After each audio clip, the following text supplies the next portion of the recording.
Hey everybody, what's going on? Welcome to an all-new Talkin Movies. I'm your host, the real Geno Reynolds, and today we have three movies to talk about. The three movies that I got to see from this weekend that came out, and there is a lot to talk about, so here we go.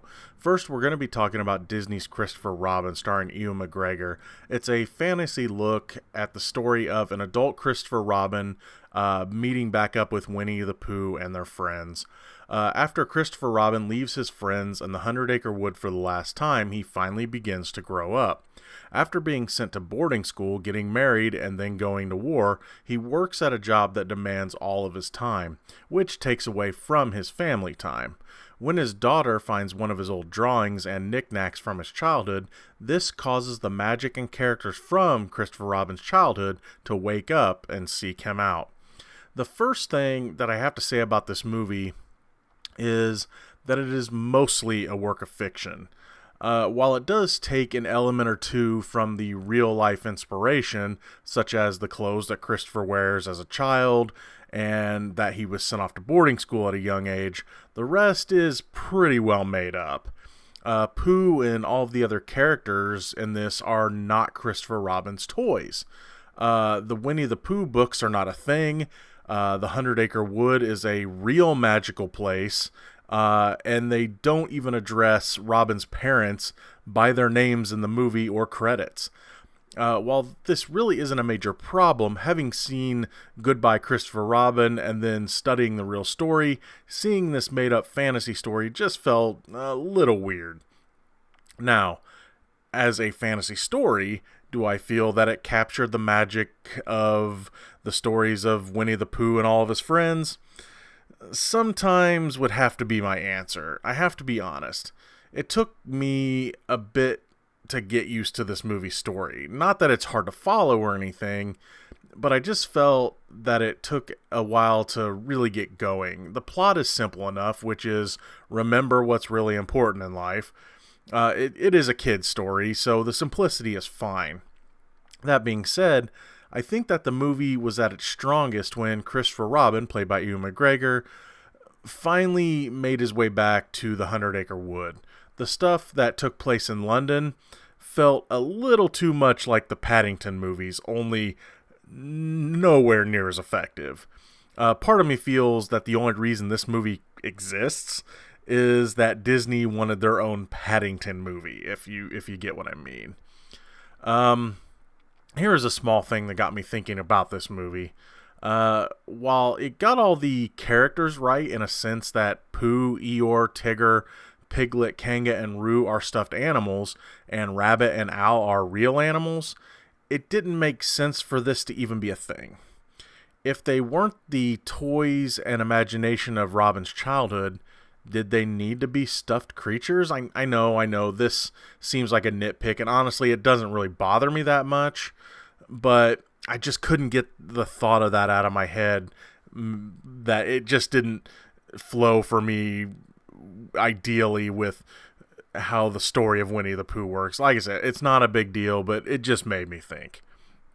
The acting in this is pretty good.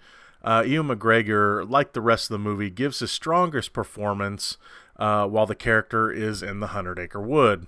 That's where he really gets to shine as a person that is rediscovering his childhood. The voice cast is mostly good, with Jim Cummings voicing Winnie the Pooh and Tigger too, as they say, like he's done for years. Chris O'Dowd was supposed to voice Tigger, but was replaced at the very last minute, and we'll be talking about this subject next week on Get on the Mic episode 40. I really like the no-brainer of a choice of Brad Garrett as Eeyore, my favorite Pooh character. Big surprise, I know. He has voiced the character in some other Disney projects before, so him being there wasn't a big surprise, and of course he's perfect for it. The only voice that really took some getting used to for me was Nick Mohammed as Piglet. The performance is fine, but to me it just didn't sound right. I don't know what it was. It didn't click with me right away. It was okay, but it just didn't really sound like Piglet to me. One final note on the casting in this movie. With this movie being set around World War II, and with Haley Atwell being in this movie, it was hard not to think of her as Peggy Carter. I want to talk about this movie's locations for a bit. I think that the London scenes in this movie did the story a lot of disservice. Most of this movie should have taken place in the 100-Acre Wood. I think that maybe the movie would have been better if, say, Robin's daughter found the place and got lost, with Robin having to go back to his childhood play place and with the help of his friends find her. I also think that when it came to Robin's imagination, like with the Heffalump, for example, the things in it should have come to life. What they did worked, and worked quite well in the context of the movie, but I do feel it would have added to the magic of the 100-Acre Wood and the characters in it if they had done, had his imagination come to life. Some of you might be saying, this sounds a lot like Hook, and I'd respond, why yes it does. Well, I think Hook has its flaws. The way that Peter finally realized what is important in life really worked for that movie as well. This movie is trying to tell a similar story anyway, so why not tell it in a stronger way? Here's another thing. Why does everything have to be live action now? Because they can? I think that I would have rather had a hand-drawn movie about the plot idea I just mentioned instead of this movie as a live action film. Well, I thought this movie was okay. It wasn't as magical as I hoped it would be. Sure, you'll love the characters because it's Winnie the Pooh and friends, but I feel like the movie missed an opportunity to tell a stronger story, even if the message was the same. I feel like they took some chances in some places and kept it way too safe in others. Do I recommend the movie? Sure, but it could have been way better. That being said, what do I know? I'm sure I'll hear a lot about this one, but my favorite Pooh movie is Winnie the Pooh from 2011. I even bought the soundtrack, and not for my kids. I even listened to it while I was doing my notes for this review. Everything is honey, everywhere I see. Everything is honey, and that's quite alright with me. I am a bear of little brain, I can't explain. Moving on. Next, we're going to be talking about The Darkest Tropes. I mean Minds. I meant to say Minds. A dystopian young adult X-Men-like movie. And just as a warning, I'm probably going to give some spoilers for this movie, but then again, you'll understand why here in a second. After a deadly pandemic wipes out most of the children of the world, the ones that survived had developed superhuman powers. They are then put into camps where the government keeps them from being a threat to mankind. The story of Ruby, who is special because of the type of power she has, begins when, you know what, no. You've already heard all this before.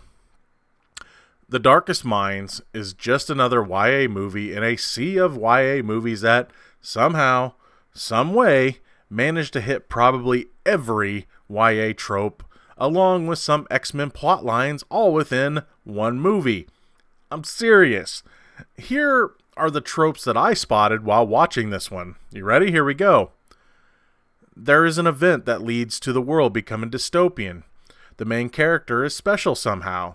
The government is misguided or evil. The government wants to control those with powers because they fear them. There are camps for these characters. The main character hides something from her new group. There is a resistance group. There is a safe haven that the main characters are trying to reach. There is a strong, mute character. The main boy character falls for the main girl character because movie. There is a mysterious character that they are trying to seek out that is of course connected to the main villain. There is the beginning of a love triangle. The main boy character gets all grr about it. There is the ending of a love triangle. Of course the mysterious character ends up being evil. Of course the government is hiding a secret weapon. Of course the main character has to be the one to stand up to the villain because she's the one. Of course she has to make a tough decision at the end of the movie that will go against her happiness. Someone's memories are erased. There is a cliffhanger ending because of course there are more books. Oh, and I know that this isn't really a trope, but the main boy character's name is Liam. Hunger Games, anyone? Look, I'm sure that there are more tropes in there, but I'm just tired. Look, I thought we were going to be done with these YA movies for a while ever since Divergent got hilariously canceled, but no. Now we've got this one, I guess. They left it open-ended enough that there could be more movies, but not so much that if it ended here, it would be fine.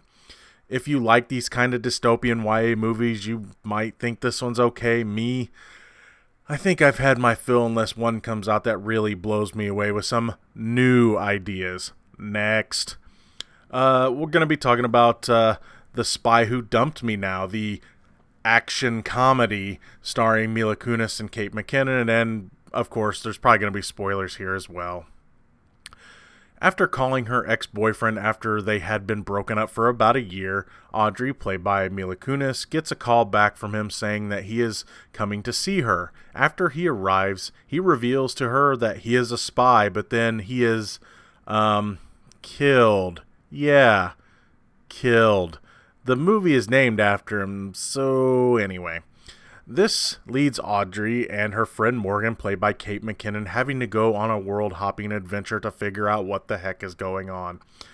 To be honest, I really don't want to waste my time talking about this movie. It was 2 painfully boring hours long. Most of the actors in it weren't doing anything out of their comfort zone. The jokes all fell flat. There are no unpredictable twists. It's a spy movie. There should have been. The action is just okay. The characters weren't really that interesting. They showed the ending in the freaking trailer. Do I really need to go on here, kids? Okay, fine. I'll break it down a bit. This movie needed to be an hour and a half long, tops. This is a comedy film.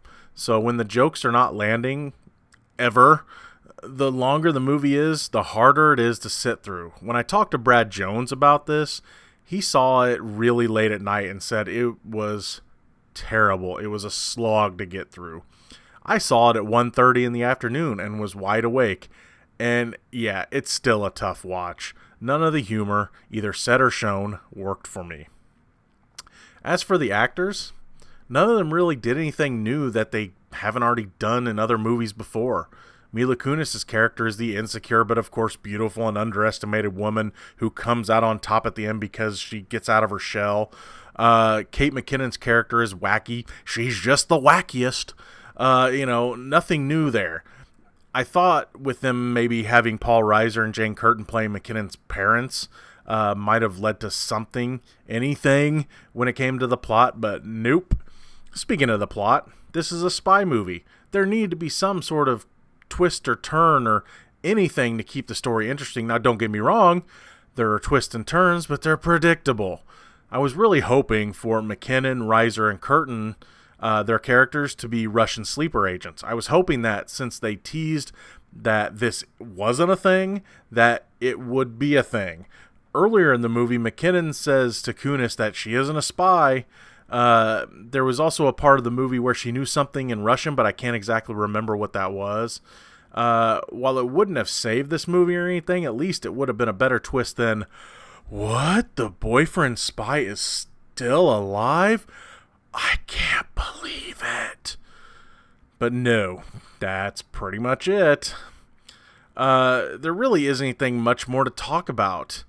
I guess if you really love the actors in this, you might like it. I do like the people in this movie, though. But the movie itself is just so unfunny. And just so long and boring that it was a slog for me. If you really want a funny spy movie, I'd probably recommend something like Austin Powers or Spy over this one.